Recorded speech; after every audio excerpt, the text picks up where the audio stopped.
Okay. So jumping into it, Early Intervention Week is celebrated every year. It's typically during the third week of May. We're very excited that Governor Murphy's office granted us an official proclamation this year to recognize Early Intervention Week. And it's really the purpose of Early Intervention Week is meant to recognize all of the amazing caregivers of children in the early intervention system, as well as all of our dedicated professionals in the fields. So our theme this year is Stronger Together, joining hands to empower every family. We believe that working hand in hand with families, caregivers, and communities, we can provide the strength, resources, and encouragement needed to help every child thrive. So today we are excited to talk about potty training. Our speaker today is Cindy Weber. Cindy is an early childhood trainer and technical assistance specialist with SPAN, New Jersey's Parents Training and Information Center. As a parent of 2 children with disabilities, one of whom received early intervention services, Cindy brings both professional expertise and lived experience to supporting families. With a passion for empowering caregivers, Cindy focuses on practical, compassionate strategies for early development, including the often tricky topic of toileting. So I'm going to hand it over to Cindy now to take over. Okay. So I'm going to do part of this presentation as well as my colleague, Paulina, and I'll let her introduce herself in a moment. But a quick explanation on what we do at SPAN before we get started. So was said earlier, SPAN is New Jersey's Parent Training and Information Center. So what we do there is we help families know their rights, access resources and information. We help them navigate systems that serve families across New Jersey. So we work with lots of community partners like early intervention. Our staff include family resource specialists, parent group specialists, community health workers, and others who are available to help support families, educators, professionals by phone, email, and also in person.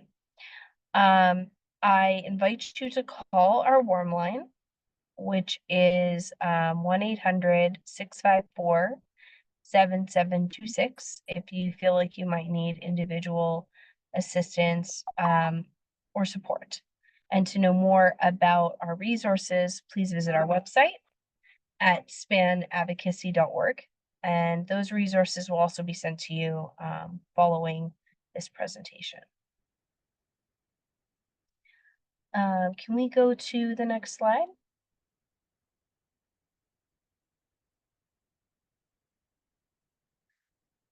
So I got a wonderful introduction from Laura, so thank you.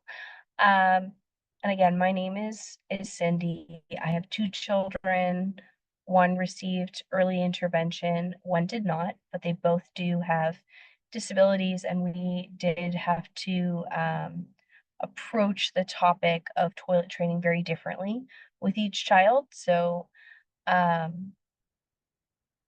had to learn to adapt and be a little bit flexible and approach the topic differently with each child.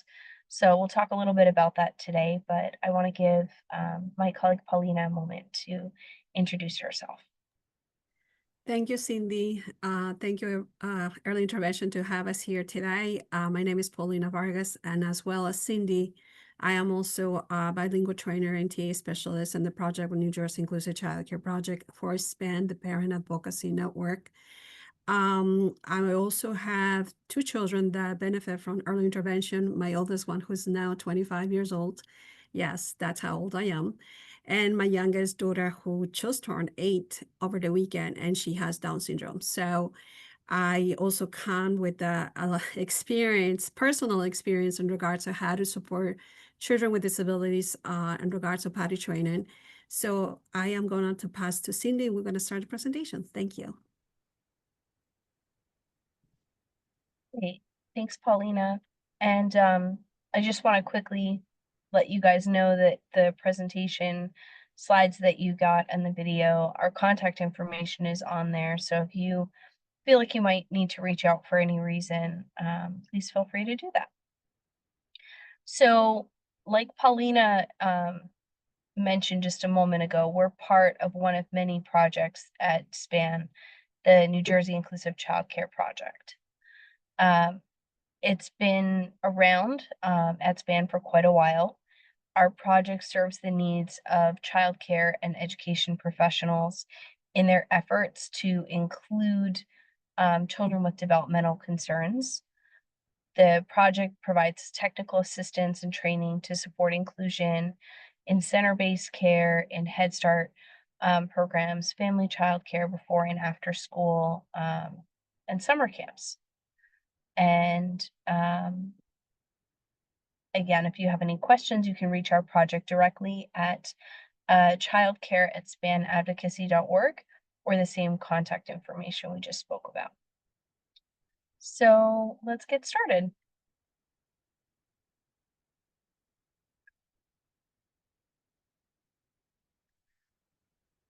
Okay, so welcome to Positive Strategies for Toilet Training. So this is going to be a little bit of a less formal conversation, not unlike the circle times that your child might have in childcare or at school. And we hope that you will participate, provide your feedback as we go in the chat.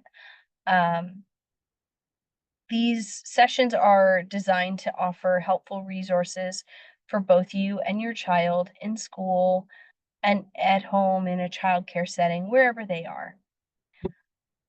And like we spoke about, you will get resources following this from the lovely folks at Early Intervention. So let's move on and just talk about what we hope to cover today.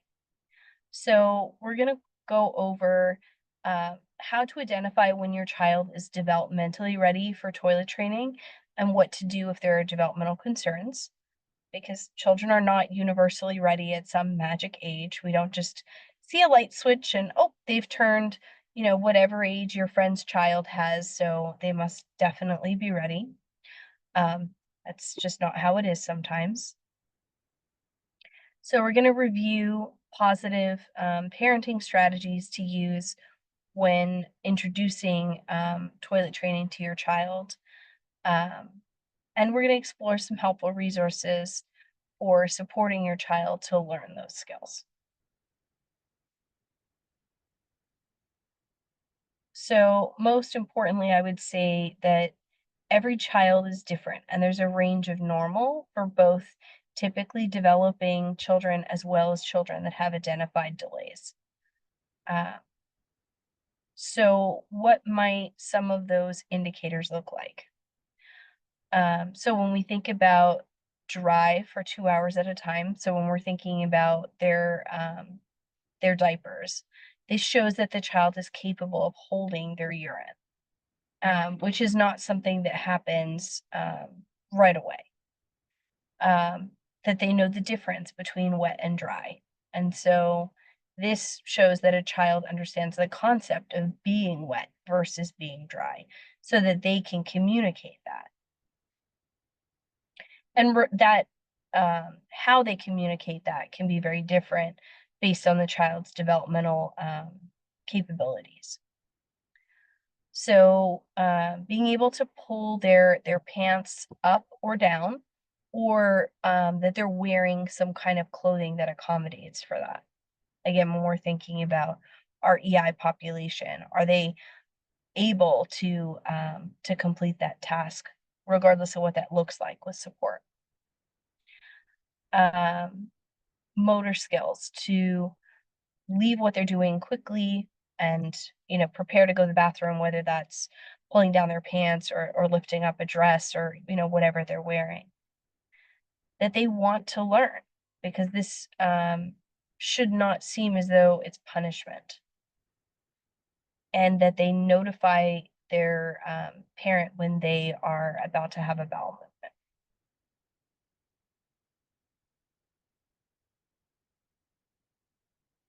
So let's go to the next slide. So when we think about, how do I know? Your child may show all of the signs, or they may show one or two, or they may start to show some, and then maybe they have stopped doing it. Consider if they're not demonstrating all of the readiness signs, consider the steps that are involved in learning. So, does anybody have any thoughts? I can't see the chat. Does anyone have any thoughts about some of the steps involved in learning to use the toilet independently, like what a child might have to do?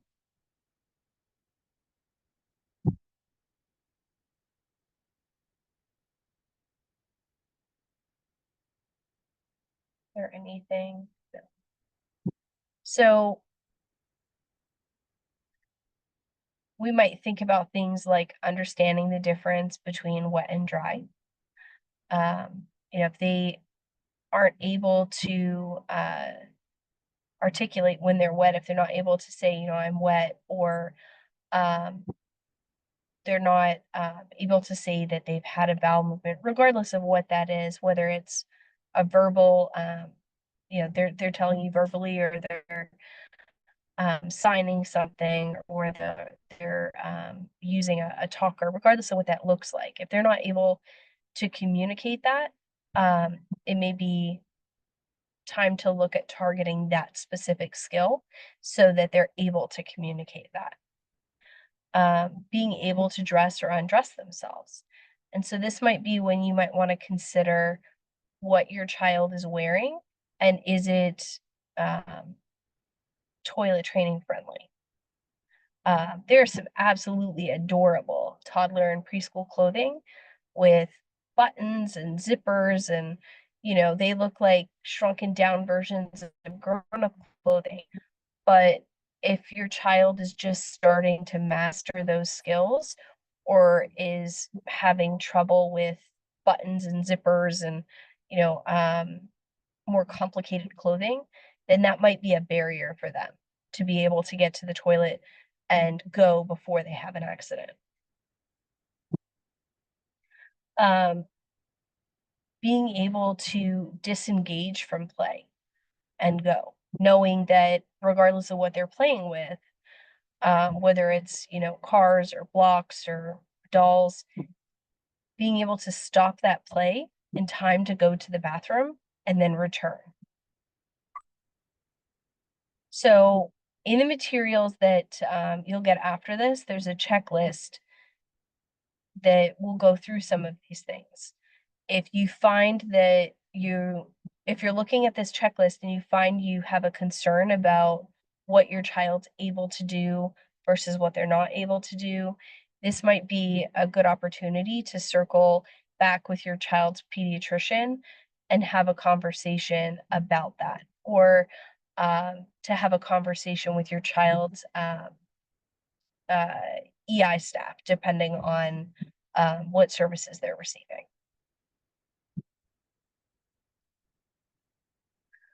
So let's go to the next slide and talk a little bit more about concerns. So, like I said, you can start that conversation with your child's pediatrician, their teacher, a child care provider, therapist, or other professionals. These are some examples of folks that are specifically trained in child development. So they'll be able to have a conversation with you, perhaps provide a developmental screening if necessary, or talk about some rules for things that that you can teach at home, and some ideas on how to teach those skills. Learn the Signs Act Early materials is a series of developmental checklists and things like that are from the CDC. They aim to improve early identification of children with autism and other developmental disabilities, but they're very parent friendly. So those will also go into the materials that you guys get. So I would encourage you to take a look at them and use them to help support you support your child. There's a great series of books in there as well. I love the books. But yeah, you'll get them as part of your materials, and you'll be able to review them, and I hope you are able to find some use with them. But there's a couple things I wanted to leave you with here. It's important to note that if your child is not using the toilet successfully at 3, it's okay. One of the things that we do at the Inclusive Childcare Project is help center-based and school-based preschools, more so center-based, but we help them figure out how they can support children in preschool environments who are not using the toilet independently at 3. It's not a requirement for your child to enter preschool. However, if your child is approaching 3, you can, like I said, use that as an opportunity to talk to one of the many professionals your child is involved with. It's important to remember that each child is different, but that it's never a bad idea to learn more about your child's development and how you can support them as they learn new skills.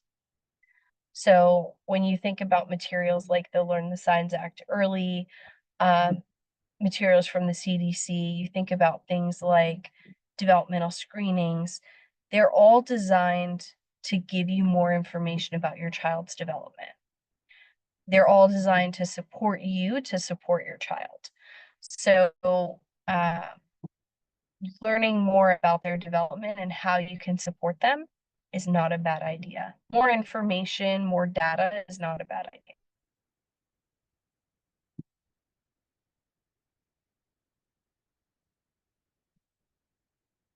Any?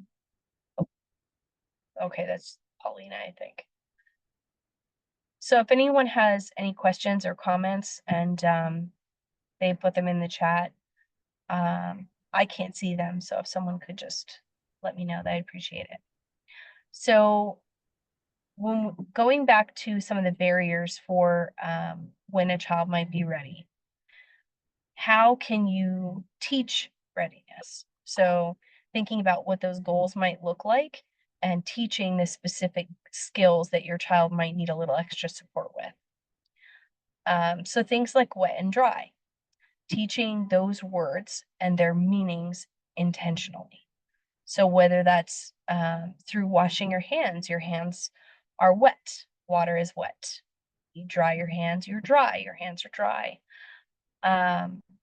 Through play, things like a water table, or through, playing outside in the rain or in the snow, incorporating them into your day-to-day activities so that your child's able to be exposed to those words and what they mean in multiple settings.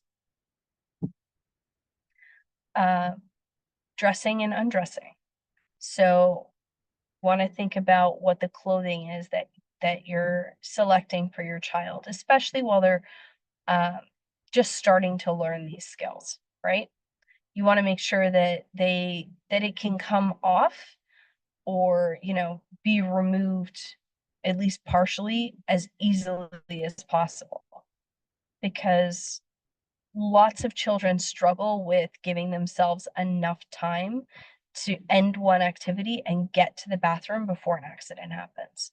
So you want to make that process as easy as you can for them, at least while they're developing those skills. And then over time, you can think about different styles of clothing and things that might be a little trickier to get off. So stopping play to go to the bathroom. Like I said, this can be something that a lot of kiddos struggle with. Using things like timers and warnings and the use of routine can be really helpful here, especially while your child is first starting to learn those skills. Timers kind of take the heat off of the parent. You're not telling the child they have to stop playing with whatever toy they're playing with. That's the timer to go to the bathroom. The timer's doing it. It's worth considering trying that if that's something that you haven't done yet. Or if you have and it's been a while, maybe revisit it. So let's go to the next slide. And so how do you start? Well, there's a lot of different ways you can start. Some ideas might include things like taking the child to the bathroom with an appropriate sex parent if one is in the family, or an older sibling, so that they can learn routine. They can see, the parts that are involved and, the steps that are involved. Modeling can be a very helpful tool for visual learners. And so, particularly praising attempts to sit on the toilet initially with clothes on, because again, this is a new skill, and right around this age, it's very common for kiddos to be afraid of new environments and new things, right? So we want to praise progress. It doesn't necessarily need to be successful. Progress is important too. Want to praise attempts and progress so that you're keeping the child motivated. And allow easy access to the bathroom, to a potty chair, whatever method you're choosing. Make sure that there's easy access to it, that they don't have to open a locked door or climb over a gate or something like that. We want to try to remove the barriers that we can to make that process as simple as possible.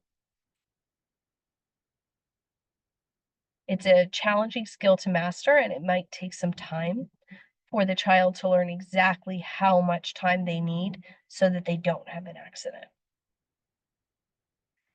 And again, coming back to the wear easy to remove pants, it may seem simple, but even an extra second or two can make the difference whether or not they were able to go independently or not. And it can be really easy to get discouraged when you stop playing all by yourself and you went to the bathroom all by yourself, but you're struggling with taking your pants down or your tights or whatever the child's wearing. And then, you're right there and you have the accident. So thinking about it from their perspective, you want to try to make that process as simple as possible. It can get really easy to get discouraged when you're the toddler or the preschooler in the bathroom pulling at your pants, but you can't hold it anymore, and then you go. So super close, but not quite enough.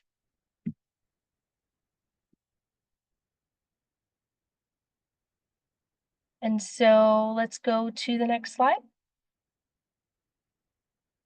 So when we think about setting your child up for success, we want to think about the things that I just spoke about, but also establishing a routine of placing the toilet out or taking your child to the toilet every few hours. Because again, it can be really hard to get in tune with those skills or to get in tune with those feelings as a young child and master that new skill. Asking the child if they need to use the toilet often, but also having the child sit on the toilet for practice. You want to make it a relaxed environment so it's not something that they're scared of or that is not inviting to them as much as possible. You might consider reading a book or singing, something that the child to try to make it less intimidating. Because again, it's a new skill in a new environment. You might also consider giving underwear as a special present for success. It's not a coincidence that when you go into a store, any store, and you see children's underwear, there are lots of different colors and characters and patterns. it can be very motivating to take your child to the store and say, oh, you're a big girl now, you're a big boy now, you can pick whatever that special pack of underwear is, because that's the new skill that you're learning. So some things to keep in mind, and I'm gonna pass it on to Paulina to finish the slides. Thanks, Cindy. So let's move into the next slide. And here we're gonna, and thank you, Cindy. So one of the things that I definitely want to also mention in regards to what Cindy just give that incentive of, for your child to pick the pack of underwear. That's really exciting for any child that's ready to move on into potty training. Personal experience of my 25-year-old, we were into BJ's and he picked a pack, and that was no irregular briefs, it was boxers. So just keeping in mind that sometimes children know exactly what they want, and that was it. So yes, he was 3.5 when he started potty training, and it was not at age 2 as I intended it to have potty train him. So always listen to your child. Also follow, because sometimes you can have better results when you listen to your child what they want. And here we have like another way also how to present children our visual examples of it. For those of our children that are no verbal, it's very helpful. And also for children that do communicate, sometimes just having those visuals are helpful to follow up the what do they need to do and what is the steps that they need to take. This would definitely benefit any child to learn how to potty train. One of the things that I did for my daughter, who is now 8 and is being potty trained at age 3, was for me to take pictures of herself, and I put it right at the bathroom door. So, and another way to how I did it was the fact that, like I mentioned, my daughter was no verbal. So I told myself, watch videos on YouTube and also share videos of how to potty train. So I sign language for her, which is potty. That was one of the ways how she communicated. But also, of course, it took me a lot of tries. And another thing too that I want to mention is that any child cannot be successful in the first time, in the first tries. So you just have to give it a time and try it again. So take those breaks that you needed. Be patient, okay? So it's a new it's new everything for a child, so you have to be very careful what do you do and what do you say to them as well. And here's some examples too, like the social stories. I don't know, we're definitely going to be sending those resources to everybody so you can have it. But for sure, reading social stories like books, that definitely can help also your child to learn new routines, new experiences. That's definitely going to help them to achieve those goals that you want for them. And it's also a way, it's a fun way also for introducing to them how to use the bathroom. So we have also videos that we can definitely be also providing to you. So I would put that in the chat for you to look at it later. And also our friends from early intervention, they will also be supporting you with the resources after the presentation. And then we have, special considerations, right? As I mentioned, children usually, especially boys, tend to also sit down first to learn how to to use the bathroom. That's what my children did too. They sit down first, and then that's how they learn how to use the bathroom. And, it is not a perfect way, right? It is not that our children going to know exactly how to use the toilet right away. So we have to model. And as a parents that we are, we have to also invite them to be in the bathroom with us. So that way they can learn and model how we use the bathroom. And also, the typically dry during the day before a night. So one of the things that I did also for my daughter was that I very much noticed it, that she was dry for 2 to 3 hours. So what I did is I took a collection of data and like what times she was using, she was peeing in her toy and her pull up, and that's what I use for to model and train her to use to the bathroom. So every time I knew it was, let's say, at 11 o'clock in the morning when she needed to go to the bathroom, I would sign potty, and that's when I grab her and set her in the toilet, and then she would use the potty. But that was, of course, after she already mastered the understanding of wet and dry. One of the things too that I did in regards of that was that in the summertime, that's when I started it, and it was like a big long t-shirt where she can feel it when she was having an accident. She knew something was happening. And also, of course, we play with water, so that was also another incentive that was used for me to train her to use the potty. Usually also nighttime training is often a separate process, right? For my daughter when she was ready, was age 44 and a half, she was already potty trained at nighttime, but she did it all by herself. I didn't have nothing to do with that. So all credit is to her. And of course, some children continue to have nighttime wetness through age 7. That's very normal. Some children do that as well. So that's, something that it comes with age. And of course, as I mentioned, the tips for the boys was very much, standing. I used to use M&Ms for my 3 boys, and that's how they learn how to use the toilet. For sure, it was not easy, but also dad had a lot to credit in regards to that, to how they learned to potty train as well. And so it is not anything, when it comes to teaching our children how to use the potty, there's not really a specific way. We have to follow their leads. We have to be supportive. We have to be, have a plan, how we're going to provide this, and what incentives also we're going to use to promote this learning. So definitely, having those skills are being supported by us parents, and definitely it's going to be a successful. And if it is not successful story, it's okay.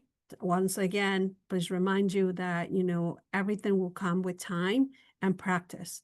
So ages and stages, every toddler, every boy or girl has different ways of learn.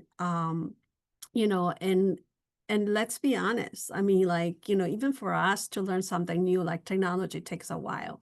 Imagine how difficult also it is for a child to learn this potty train.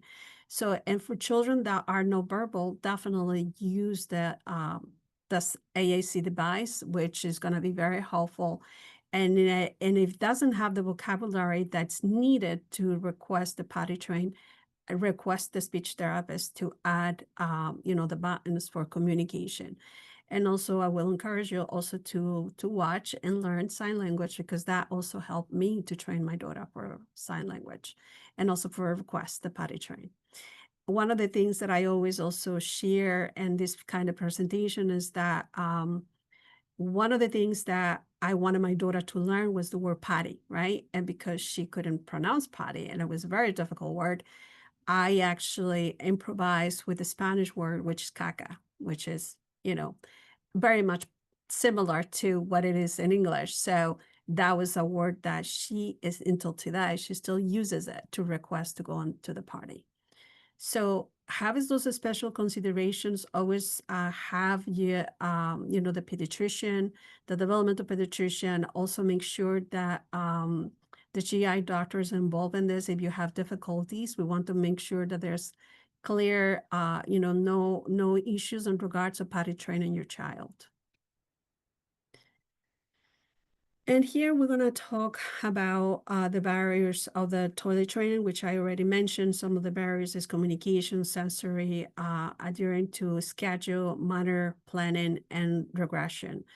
A lot of our children, those are difficulties that we encounter. So communication, as I mentioned already, the assisted technology, Sign language also can help and support them. Sensory, do they understand what wet and dry? I already give an example on how to present that. Also play, with your child. Now that the nice weather, hopefully we're gonna get it. So try to play that, introduce them the wet and dry. And if there's any sensory-based issues in the bathroom, also pay attention to that. Sometimes could be the loud noises when we go to a public restroom, right? That hand dryer could be also one of them. Maybe your child will be more successful in a small floor potty instead of a big toilet, that we usually use because it's so loud. So keep those in consideration as well. And of course, the schedule. As I mentioned, I really much collected data from my daughter's times when she was soiling in her diaper. That did really help me. And my daughter was completely story because I thought that I needed to set her every 15 minutes in the potty, but it wasn't that way, right? So I came to the conclusion that she was ready to potty train every 3 hours. So definitely that's something for you to consider. And of course, it's really sometimes if you are having a baby, just as an example, as I was having a baby too, when I tried to potty train my child at age 2, and I was not successful because it was hard. So I would consider not to do that at that time and just wait until really you think that it's going to be more efficient for you and your child. So just to throw that out there to a personal experience.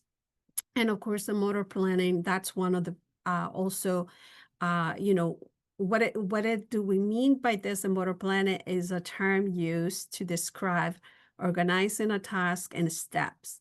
So remember, the visuals that I just also show you on the slide, those visuals are going to help your child to go by each step that they need to take. Pull down pins, sit in the toilet, or you have a stool, or however you want to do it, you have to have those visuals. In regards to regression, what if your child it's using the toilet and all of a sudden they stop using it? So regression can happen, and it could be different reasons for this.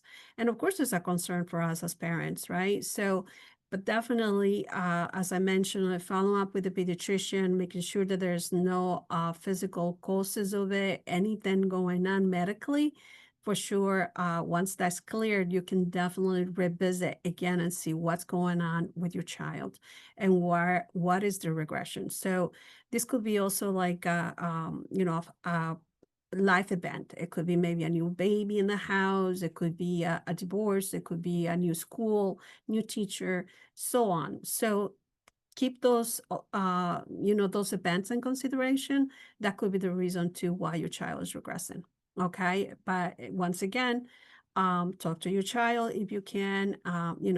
Listen to their feelings, follow their lead, attempt to help them as much as you can. Remember, stress doesn't help either the child and also for you. So something to consider too. So good luck with that part. But yes, it's successful. You will be okay. So now let's talk about using the public restrooms, which I mentioned already as my personal experience, also with my daughter. There are those amazing hair dryers that I personally love them because it's like very, very fast and quick. But for sure, for some children, it's not the best. And those automatic flushing toilets as well could be something that can scare any child. So definitely, I would make a good idea is to model everything that that you see in the public restaurants, how to use it, the hair dryer, the toilet, and make fun of it too. So if you don't, you show and you model your child that it's okay, it is safe to use all this, then for sure they're gonna follow your lead as well. So I wouldn't really the more you expose them, the more they'll get more familiar to it. That's what I have find in my personal experience with my child, that she actually makes fun of it now. So, and she uses it when she wants to, but also, of course, the very loud noises is that what it really triggers her to be a little scared. And of course, sometimes I said, okay, let's use the paper towel. So that's okay. Nothing wrong with that. So, and of course, the American Academy of Pediatrics suggests using the bathroom that corresponds to your gender with your child, regardless of their gender, until your child is at least 4 years old. This is also a great opportunity to make sure your child knows the names of their body parts and that no one can touch them, right? So without their permission. So that's definitely something that we also want to keep in mind. And of course, you're going to continue to do this until you feel comfortable for your child to use the bathroom by themselves, especially when they're public restrooms. So I see there's a lot of action going on in the chat, but I would just want to continue just for the sake of we're recording. Okay, so we'll get to that into the end. And here we have tips to keep it positive. So positive parenting suggestions, supportive environment. Of course, we want to be all in. That means the whole family is going to be into the potty training and supporting your child at all the times. And please avoid punishments. Not because they had an accident that that's going to be the end of the world. It's okay. Nothing happened. Just explain to your child that it's okay. It was an accident, and move on from there. Make learning toilet training fun. It is really, really fun to potty train a child. Be creative. Find there's so many things now that I wish I would have with my other 3 boys back in the day. But of course, any way that you can do it fun, make it fun for them. Find prizes, lollipops prizes. If you want to do candy, if you want to do stickers, go for stickers. If you want to have a party, like I used to have a party with my daughter, I used to dance and go crazy dancing in front of her, celebrating that she used the toilet. Praise or rewards verbally too. It's really, really encouraged. When a child has a success, if you see your child doing something great, point it out. Don't disregard that. It's very important. So that way they know that you notice and that you are really paying attention. So definitely is best practices for you and your child too, to have the bonding and the connection that you understand and what he or she needs. And we have here the video resources that we are going to be providing to you. Please use them. Also, one of the videos too that I did not see it, and but also I'm gonna put it right now. I'm gonna go look for it, and I will put it in the chat. That's also one of the videos that I had used for my child to potty train her. I will encourage you to watch those videos with them, so that way they can learn more in regards of potty training. And now the resources, as I mentioned, we already going to be providing to everybody, and then you will have it. And of course, now I know there's a lot of those and also questions in the chat, so we're going to get to it now. So, and I think we are completely done in regards to the presentation. So we can stop the recording, and then we can talk about the questions if anybody else has questions or comments. And here's also, we have the span